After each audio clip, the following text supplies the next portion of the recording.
ठीक है, एन की वैल्यू लिख सकते हैं एटॉमिक वेट बाय, इस रेशियो की जगह एन लिख सकते हैं, एन। फिर इसको सिंपलेस्ट रेशियो करेंगे, यहाँ पे सिंपलेस्ट रेशियो, सिंपलेस्ट,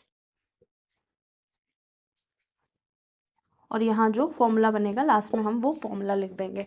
तो सॉरी,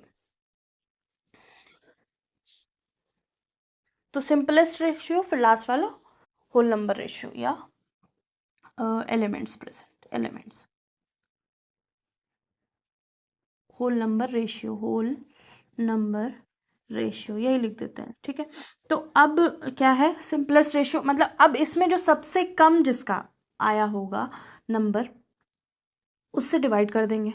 तो 1.2 डिवाइडेड बाय 1.2, तो ये 1 के बराबर आएगा। 1.2 डिवाइडेड बाय 1.2, तो ये भी 1 आया ऑलमोस्ट। और 1.5 डिवाइडेड बाय 1.2, तो ये किसके बराबर आ जाएगा, ये 1 से थोड़ा सा ज़्यादा आ जाएगा। अगर यहाँ पे कुछ ज़्यादा आता है, ये आई थिंक 1.8 के आसपास आएगा। ठीक है, 8-9 के आसपास आएगा, 8-9 के आसपास आएगी। तो 1.89 जो है उसको डिवाइड करेंगे 1.26 से। ठीक है, 1.2 से या 1.26 जो भी है इसका आया है, 1.89 डिवाइडेड बाय 1.2, एक ही हमने वो ले लिया। तो इसका क्या आएगा, ऑलमोस्ट कितना 3/2 के आसपास आ जाएगा। तो ये ऑलमोस्ट 3/2 के आसपास आएगा। तो हम होल नंबर रेशियो बनाने की कोशिश करेंगे वहाँ, तो जो डिनोमिनेटर में आया है उसी से सबको मल्टीप्लाई कर देंगे। तो अगर हम 2 से सब में मल्टीप्लाई कर देते हैं, इंटू टू और इंटू टू, तो ये तो 1 बन जाएगा, सोडियम हमारा 1 बन जाएगा, सल्फर 1 बन जाएगा, ऑक्सीजन 2 बन जाएगा, ऑक्सीजन 3। ठीक है, तो हमारा एम्पेरिकल फॉर्मूला क्या आ जाएगा, जो भी होल नंबर में रेशियो है वो आ जाएगा 1 इंटू टू होता है, 1 इंटू टू होता है, 2 2 3 आ जाएगा। ठीक है, तो हमारा जो एम्पेरिकल फॉर्मूला बनेगा वो बनेगा ऐसे, Na2S2O3, ये है हमारा एम्पेरिकल फॉर्मूला।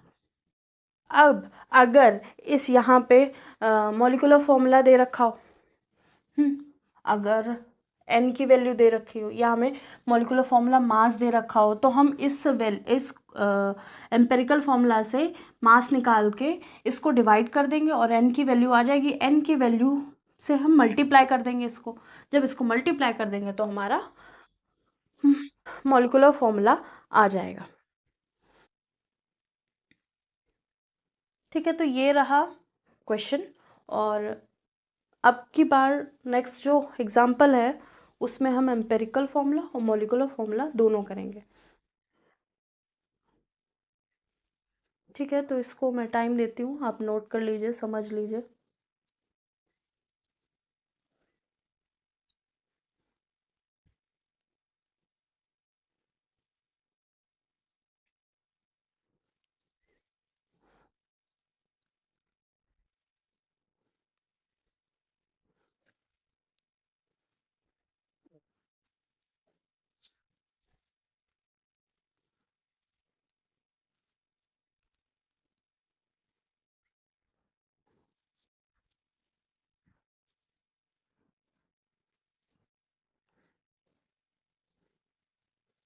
तो हम नेक्स्ट एग्जाम्पल देख लेते हैं जिसमें मॉलिक्यूलर फॉर्मूला और एम्पेरिकल फॉर्मूला दोनों फाइंड आउट करना हो।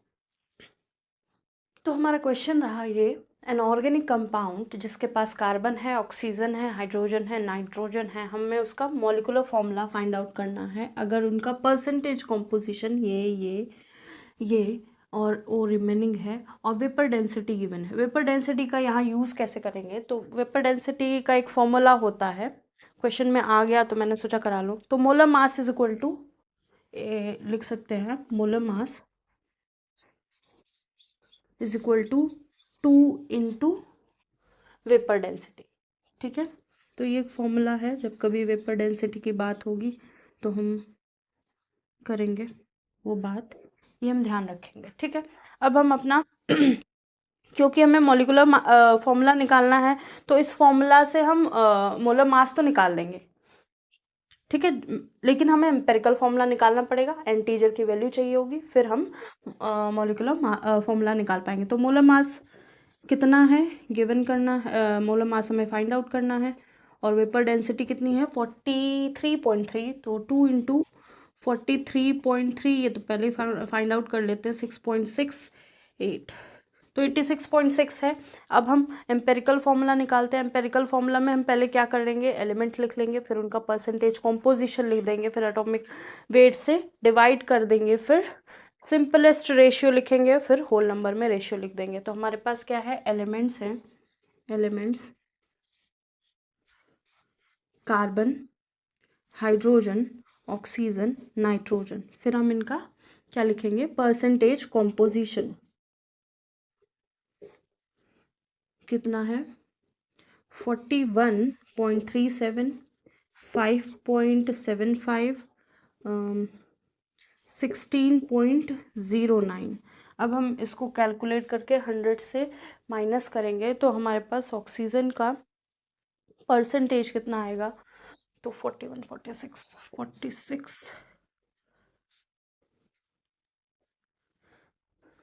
तो 100 माइनस 62 ऑलमोस्ट है, तो ये आएगा कितना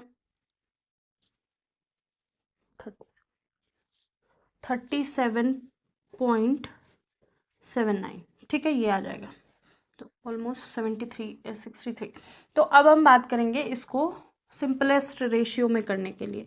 तो atomic way percentage composition divided by atomic weight, जो भी इनका मास है, ठीक है। तो 41 कार्बन का 40.37 upon 12, hydrogen 5.75 divided by 1, oxygen upon 16, और नाइट्रोजन 7914, ठीक है। तो इसका सिंपलेस्ट रेशियो और होल नंबर रेशियो, तो होल नंबर रेशियो लिख लेते हैं। तो अब इसको डिवाइड करेंगे, डिवाइड करने पर हमको 41 को 12 से डिवाइड करेंगे, हाइड्रोजन 1 से डिवाइड करेंगे, नाइट्रोजन 14 से डिवाइड करेंगे, और ऑक्सीजन में 16 से डिवाइड करेंगे। तो हमारा फर्स्ट का आएगा 3.4, और इसका ऑलमोस्ट 5 ही आएगा, 5.75, और इसका 1 ही आएगा, और 14,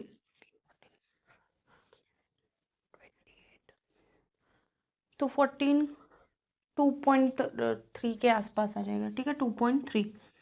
अब इसको सिंपलेस्ट रेशियो में करने के लिए हम इसमें जो सबसे छोटा है उससे डिवाइड कर देंगे, ठीक है। अब इसमें सबसे छोटा कौन सा है, अगर इसको ढंग से डिवाइड करें तो 1 नाइट्रोजन को, मैंने कुछ गलत लिख दिया, नहीं, ऑक्सीजन ऊपर लिख दिया, नाइट्रोजन नहीं करेंगे, यहाँ पे नाइट्रोजन था, यहाँ पे ऑक्सीजन था, यहाँ मैंने 16 से डिवाइड कर दिया, यहाँ 14 से डिवाइड करना है, यहाँ 16 से करना है, ठीक है। फिर से देख लेते हैं एक बार,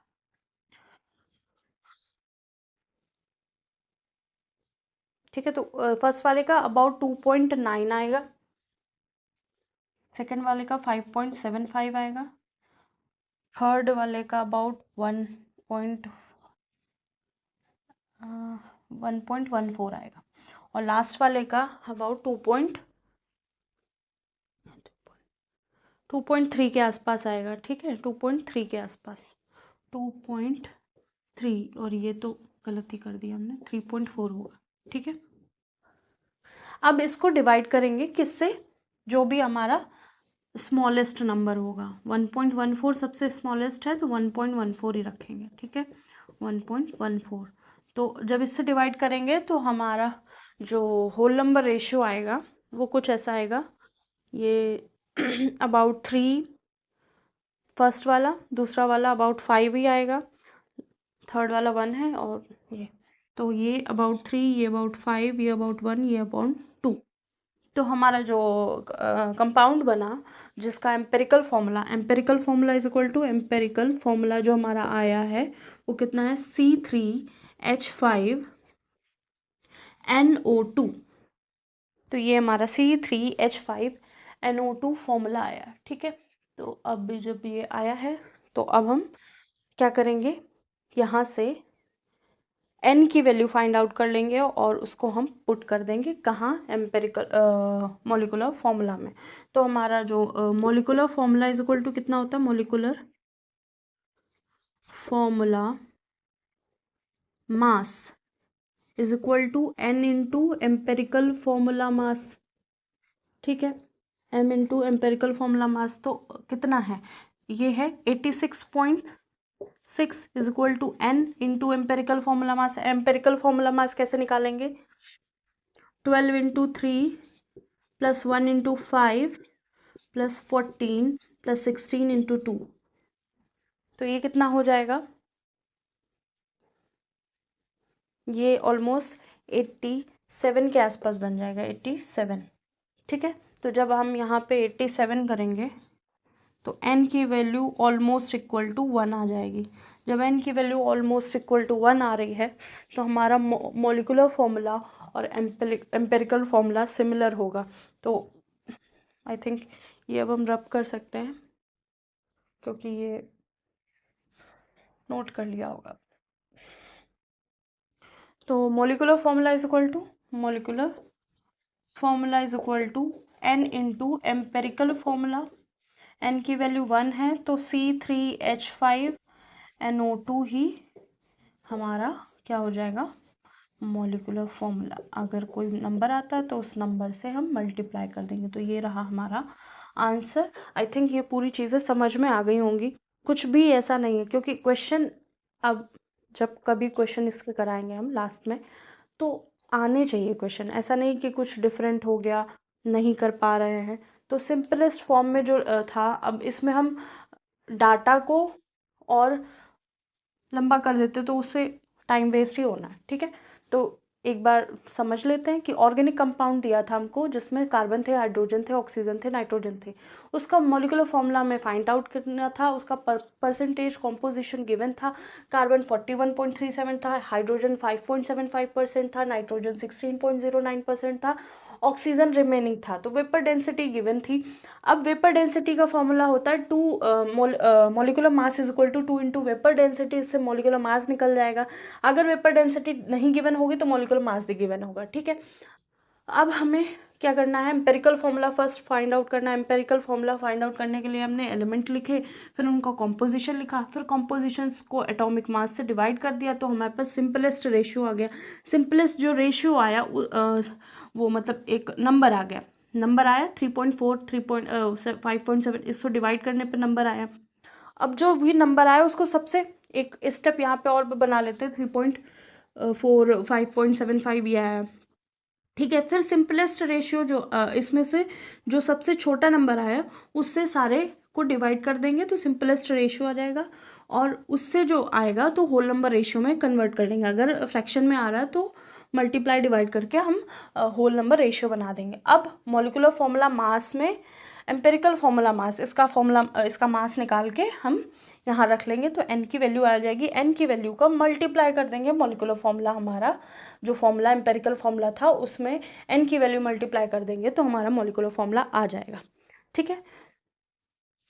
तो ये रही आज की क्लास। तो आई थिंक आज की चीज़ें क्लियर हो गई होंगी कि एम्पेरिकल फॉर्मूला एक्चुअली निकालते कैसे हैं, ठीक है।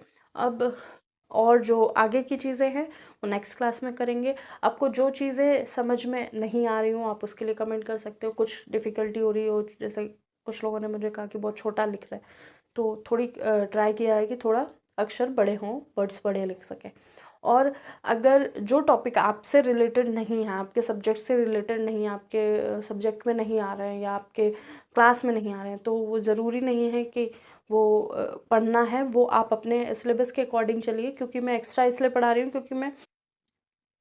बहुत सारी चीज़ें लेके चल रहे हैं, क्योंकि बहुत सारे एग्ज़ाम्स में चीज़ें आ रही हैं। हो सकता है 11-12 से निकाल दिया गया हो, कहीं नीट से निकाल दिया गया हो, क्योंकि यूपी टीजीटी और पीजीटी में भी ये सारी चीज़ें इंक्लूडेड हैं, और टीजीटी पीजीटी एग्ज़ाम में भी फ्रिक्वेंटली चीज़ें पूछ ली जाती हैं। तो इसलिए ये यहाँ पे इंक्लूड किया है मैंने, सारी चीज़ें, कुछ भी छोड़ा नहीं है, जो ओल्ड एनसीईआरटी में था सारी चीज़ें होंगी।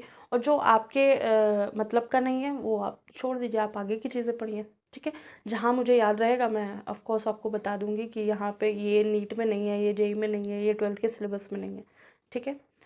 आज के लिए इतना ही, थैंक यू।